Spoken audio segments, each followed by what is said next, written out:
லிங்கம், காட்டுலிங்கம் என சதுரகிரியில் 5 கோவில்கள் உள்ளன. திசைக்கு 4 மலைகள் வீதம் 16 மலைகள் சமமாக சதுரமாக அமைந்த காரணத்தால் தான் இம்மலைக்கு சதுரகிரி என பெயர் வந்தது. இம்மலையின் மொத்த பரப்பளவு 64,000 ஏக்கர் ஆகும்.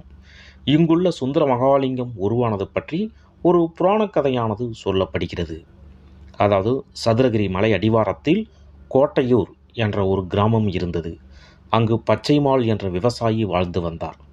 இவரிடம் பசுக்கள் அதிக அளவில் இருந்தது. அவர் தினந்தோறும் அருகிலுள்ள வனத்திற்கு இந்த மாடுகளை ஓட்டிச் சென்று மேய்ச்சலுக்கு விடுவார். பச்சைமாலின் மனைவியின் பெயர் சடைமங்கை. இவள் தினந்தோறும் பாலை கறந்து தன் மாமனார் வீட்டிற்கு கொண்டு சென்று கொடுத்துவிட்டு திரும்ப வருவாள்.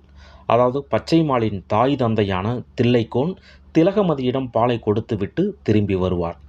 இந்நிலையில்